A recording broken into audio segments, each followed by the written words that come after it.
নমস্কার দর্শকবৃন্দ, আমি আপনাদের বন্ধু শ্রী দেবদূত শাস্ত্রী। যারা আমার এই ভিডিওটি দেখছেন তাদের কিছু আমি জানিয়ে দিতে পারি। আজকের যে ভিডিওটি আমি করব সেটা আপনাদের জীবনযাত্রায় খুবই সুফল প্রদান হবে, এই বিশ্বাসের উপর আমি আপনাদের এই ভিডিওটি দিতে চলেছি। নিজের মনের মানুষকে কাছে আনতে চান অথবা নিজের মানুষের নজরে আসতে চান, শুক্র গ্রহের প্রভাব কিভাবে কাজে লাগিয়ে তা সম্ভব হবে জেনে নিন সঠিক কৌশল আমার এই ভিডিওর মাধ্যম দিয়ে। আপনাদের কখনো মনে হয় আরে একটু রূপবতী হতে পারলে নিশ্চয়ই মানুষের নজরে আসতে পারতাম বা আকর্ষণ করতে পারতাম নিজের মানুষকে। এটা সম্ভব জানাচ্ছি আমি শ্রী দেবদূত শাস্ত্রী। এটা কিভাবে সম্ভব আপনারা এই ভিডিওর মাধ্যমে জেনে নিন। তাহলে দর্শক বন্ধুরা, প্রথমত আমি জানিয়ে দিতে চাই যে নিজের রূপ লাবণ্য বেশি দিন ধরে রাখতে কে না চায়, ঠিক আছে? সবসময় নিজের রূপকে লাবণ্যময় করে রাখার স্বপ্ন প্রায় সব মেয়েরাই দেখে, ঠিক আছে? তবে অনেক সময় দেখা যাচ্ছে বহু প্রকার রূপচর্চা করার পরেও কোনো সমাধান হচ্ছে না। তাহলে দেখে নি দর্শক বন্ধুরা, এটা কিভাবে সম্ভব এই ভিডিওর মাধ্যম থেকে। এই সমস্যার সমাধান হতে পারে একমাত্র জ্যোতিষ মতে, ঠিক আছে? গ্রহের অবস্থানের ফলে এরকম সমস্যা সৃষ্টি হয়। হাজার রূপচর্চা করা সত্ত্বেও রূপের লালিত্য ধরে রাখা যায় না, সময়ের আগে তা হারিয়ে যেতে শুরু করে দর্শক বন্ধুরা।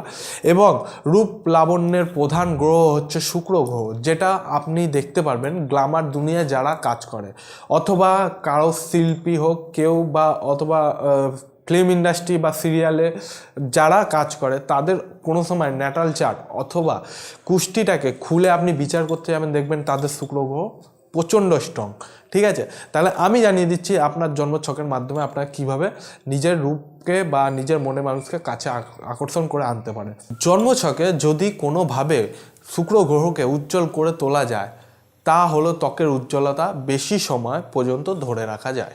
এখন তাহলে আপনাদের কাছে একটাই প্রশ্ন, যে শুক্র গ্রহকে কিভাবে কাজে লাগিয়ে উজ্জ্বল্য বাড়ানো যায়, এবং দেখে নেব এই সঠিক কৌশলের মাধ্যমে। শুক্র গ্রহকে উজ্জ্বল করতে গেলে প্রথমেই পরামর্শ দেওয়া হবে যে বেশিরভাগ সময় সাদা পোশাক পরতে হবে আপনাদের, ঠিক আছে? এবং শুক্র গ্রহকে ইতিবাচক প্রভাব বেশি পরিমাণে পেতে হলে সাদা পোশাক পরা খুব জরুরি অবশ্যই। এবং সাদা পোশাক বেশি পরিধান করলে সমাধান ও সম্মান দুটোই বাড়বে আপনাদের, ঠিক আছে? এইটা হচ্ছে শুক্র গ্রহের প্রথমত স্টেজ, যেটির মাধ্যমে আপনারা শুক্র গ্রহকে নিজের প্রতি আকর্ষণে রাখতে পারবেন। এবং শুক্র গ্রহকে উজ্জ্বল করতে গেলে শুক্রবার সাদা বস্ত্র দান করতে হবে আপনাদের, ঠিক আছে? এবং প্রতিদিন স্নানের জলে একটি করে এলাচ মিশিয়ে সেই জল দিয়ে স্নান করতে হবে।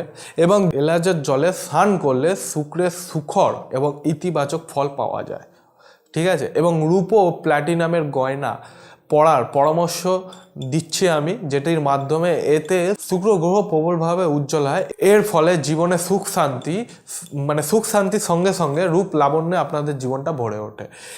যেটি হচ্ছে এটা শুক্র গ্রহের প্রভাব, ঠিক আছে? এটি কিভাবে কোনো স্টোন ছাড়া, কোনো ছাড়া, কোনো টোটকা ছাড়া কিভাবে আপনি শুক্র গ্রহকে আপনার নিজের জীবনে খুবই উজ্জ্বলতা দিতে পারবেন, যার জন্য আপনি মনের মানুষের কাছে আকর্ষণ পাবেন এবং মনের মানুষকে আপনার প্রতি অ্যাট্রাক্ট করে রাখতে পারবেন বা আকর্ষণ করে রাখতে পারবেন, ঠিক আছে? দর্শক বন্ধুরা, এই ভিডিওটি থেকে উপকৃত হলে অবশ্যই চ্যানেলটিকে সাবস্ক্রাইব করবেন এবং বেল আইকনটি প্রেস করে দেবেন, যাতে আমার কোনো রকম জ্যোতিষ শাস্ত্রের কথা কোনো রকম আপনাদের হাত থেকে যাতে মিস না হয়। এবং আপনাদের কোনো সমস্যা হলে স্কুলে আমার ফোন নাম্বার দেওয়া রয়েছে, ফোনের মাধ্যমে আপনারা সরাসরি আমার সঙ্গে যোগাযোগ করতে পারেন। অথবা আপনাদের যদি কোনো সমস্যা হয়ে দাঁড়ায় তাহলে নিচে স্কুলে আমার চেম্বারের অ্যাড্রেসগুলো দেওয়া রয়েছে, চেম্বারের মাধ্যমে আপনারা আমার সঙ্গে সরাসরি যোগাযোগ করতে পারেন। বন্ধু বান্ধবের মধ্যে ছড়িয়ে দেবেন যাতে তাদেরও উপকার হয়। ভিডিওটি একটু স্ক্রিপ্ট করবেন না, স্ক্রিপ্ট করলে যেসব ইম্পর্টেন্ট কথাগুলো আপনাদের জীবনযাত্রায় না শুনতে পেলে আপনাদের জীবনযাত্রায় কিন্তু সমস্যা দাঁড়াতে পারে। তাহলে আজকের ভিডিও এই পর্যন্ত দর্শকবৃন্দরা, পরবর্তী ভিডিওতে আবার দেখা হবে। জয় শ্রী মহাকাল।